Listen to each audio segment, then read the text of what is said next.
Ooh, that sugar sweet, you got what I need. Sipping on the potion, all that good emotion, just my kind of heat. Keep it on repeat, tested by the potion, loving this devotion.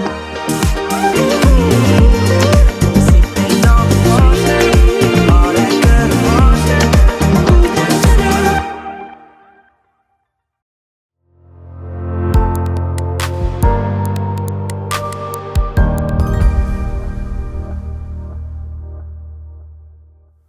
오늘은 트렌디한 클래식 스쿠터를 소개해 보겠습니다. 오늘 소개할 스쿠터는 장인의 숨결이 느껴지는 국가인 독일에서 재탄생한 모터사이클 브랜드 빅토리아의 새로운 스쿠터 니키 125, 니키 300입니다. Oh, I keep sinking into your blue, into your blue. Yeah. 빅토리아 모터라드는 1901년부터 1966년까지 독일의 바이크 역사의 한 획을 그은 도이치 모터사이클 브랜드입니다. 빅토리아는 1901년 독일 뉘른베르크 지역에서 자전거 제조를 시작으로 BMW 등 타 브랜드의 엔진을 이용하여 바이크를 생산하면서 성장하였죠. 그러다 1923년부터 빅토리아 모터라드는 자체적으로 개발한 엔진을 탑재해 제조하기 시작합니다. 하지만 1935년 2차 세계대전이 발발하면서 빅토리아는 위기를 맞이하게 되고요. 대표 모델인 KR25와 KR26 에어로는 전쟁으로 생산이 중단되었다가 전쟁 후 다시 출시되면서 인기 모델이 되었습니다. 이후 1953년 350cc V-트윈 엔진을 탑재한 베르그마이스터 V35를 개발하여 야심차게 시장에 내놓지만 판매 부진으로 단종이 되고요. 1955년 오늘 소개할 빅토리아의 스쿠터 니키가 오마주한 스쿠터 패키를 선보이지만 큰 호응을 얻지 못하게 됩니다. 결국 1958년 아우디의 전신인 DKW와 경량바이크 제조사인 익스프레스 베르케에 합병되어 모페드류의 자전거를 생산하다 결국 1966년 모든 생산이 중단되고 빅토리아 브랜드는 사라지게 되죠. 그리고 2020년 바로 작년에 빅토리아 모터라드는 2019년 밀라노 모터사이클 쇼를 통해 재탄생을 알리게 됩니다. 그럼 새롭게 태어난 독일 브랜드 빅토리아가 출시한 스쿠터 니키 125와 니키 300을 살펴보겠습니다. Into your blue, into your blue. 니키의 전체적인 디자인 컨셉은 클래식 스쿠터입니다. 정면의 모습부터 살펴보겠습니다. 육각형 LED 헤드라이트 아래 전면부 페어링엔 마치 미국의 50년대 캐딜락의 앞모습이 연상되는 라디에이터 그릴과 양쪽 턴 시그널이 배치된 디자인이 레트로한 느낌을 강하게 나타내줍니다. 더욱이 프론트 팬더 위에 장착된 피겨 헤드가 클래식한 멋을 더해주고 있어 인상적이더군요. 레트로한 오브제들로 복고적 디자인을 강하게 재현하고 있는 전면부의 모습처럼 뒷모습 역시 아주 클래식한 느낌인데요.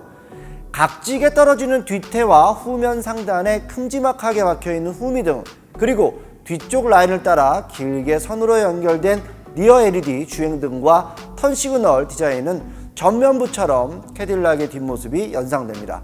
새로운 빅토리아의 디자이너는 5, 60년대 미국의 캐딜락 디자인에서 영감을 많이 받은 것 같더군요.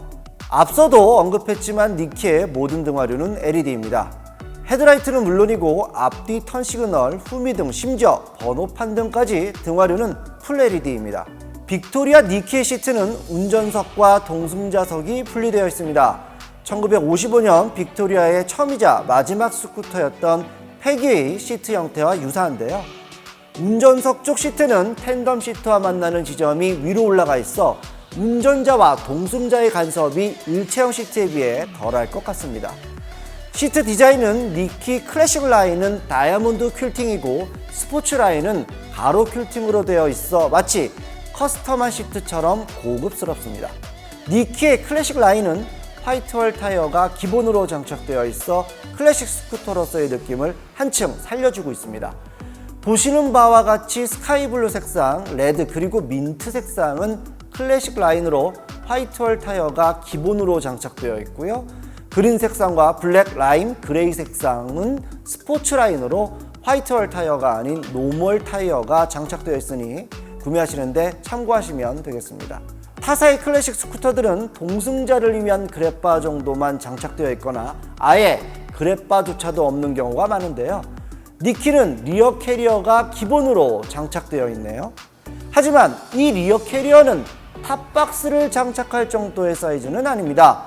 기본으로 장착된 리어 캐리어는 스쿠터의 시트 끝에서 완만한 경사각으로 떨어지는 뒷라인을 따라 경사져 있고요. 끝부분은 말아 올라와 있어 작은 새들백 정도를 장착할 수 있어 보입니다. 실제 빅토리아의 순정 가죽 새들백을 장착해보니 아주 잘 어울리더군요. 탑박스를 장착하기 위해서는 탑박스용 리어 캐리어로 교체해야 합니다.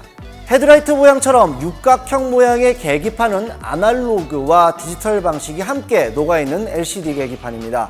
속도는 아날로그 타코미터로 확인할 수 있고 작은 LCD 패널로 적상거리와 날짜, 시간, 온도 등을 확인할 수 있습니다. 니키는 사용자 중심의 편의 장비를 제공해주고 있는데요. 우선 비상등 스위치가 오른쪽 핸들 하우징에 순정으로 깔끔하게 장착되어 있습니다. 그리고 왼쪽 핸들 아래 글러브 박스 안에는 USB 포트가 장착되어 있습니다. 저는 개인적으로 이 두 부분이 너무 마음에 드는데요. 스쿠터는 물론이고 빅바이크들도 비상등과 USB가 없는 경우가 덜어 있어 따로 장착해야 하는 번거로움과 추가 비용에 대한 부담이 생기는 경우가 있습니다.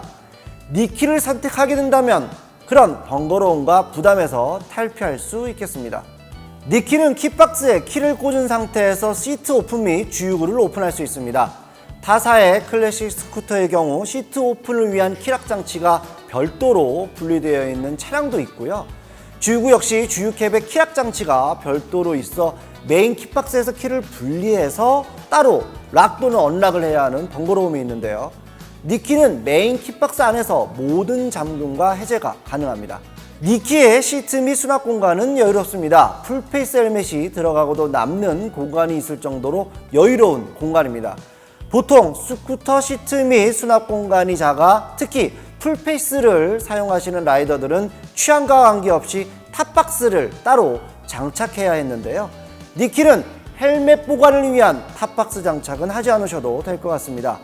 왼쪽 핸들 아래는 글러브 박스가 장갑이나 지갑 등 간단한 소지품 등을 보관할 수 있게 되어 있어 편리합니다. 마지막으로 접이식 텐덤 스텝이 눈에 들어오는데요. 긴 텐덤 스텝은 동승자가 주행 중에 편안하게 발을 올릴 수 있을 것 같고요. 특히 접이식이라 동승자 발판을 쓰지 않을 땐 카울 안쪽으로 접어 가릴 수 있어 스쿠터의 전체 디자인의 균형을 맞출 수 있습니다.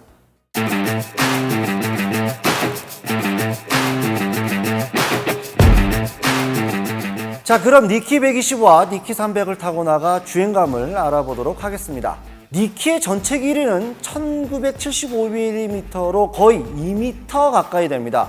보통 클래식 스쿠터의 전장은 1700mm 후반에서 길면 1800mm 중후반인데요.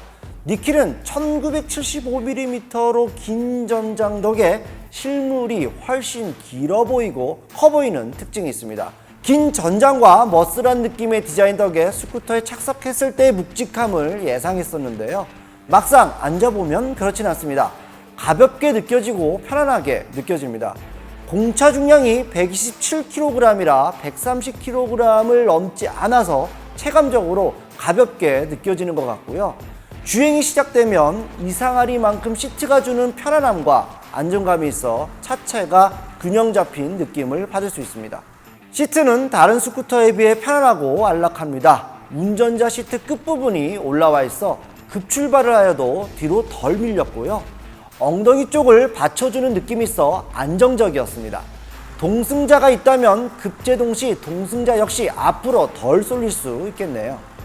시트고는 760mm라 타사의 클래식 스쿠터의 시트고에 비해 그리 높은 편은 아닙니다. 하지만 시트폭이 넓어 다리가 벌어져서 발을 착지해야 하기 때문에 착지성이 좋지 않게 느껴질 수도 있겠습니다. 니키 125에 스로틀을 당겨 속도를 높여봅니다. 출발부터 80km까지는 경쾌하게 속도가 올라갑니다.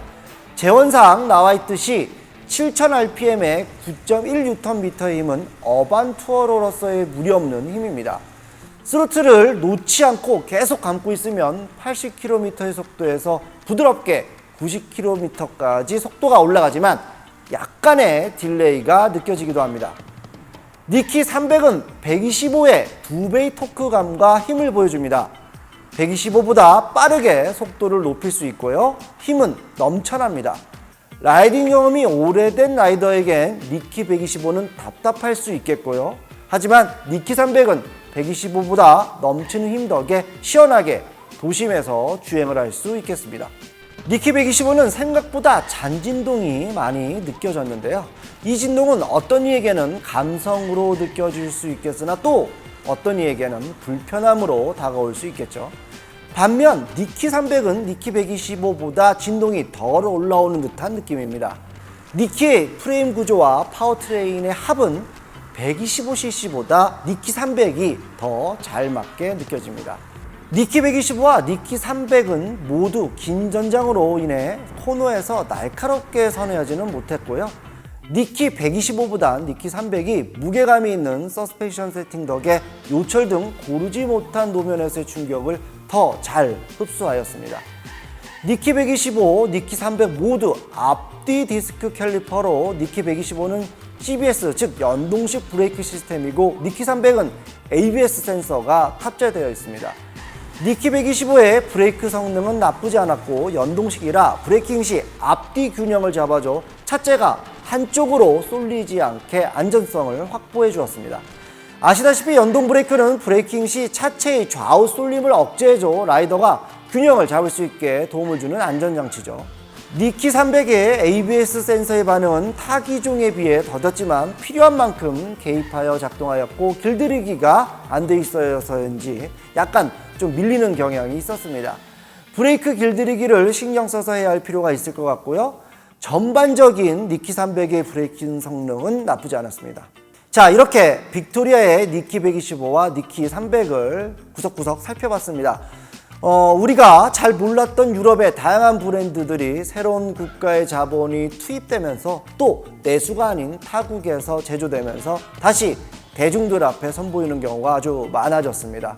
제품의 질과 기술력 역시도 큰 차이 없이 상향으로 평준화되면서 싼 가격에 좋은 품질의 다양한 바이크들을 쉽게 접할 수 있게 된 건 반가운 일이라고 생각됩니다.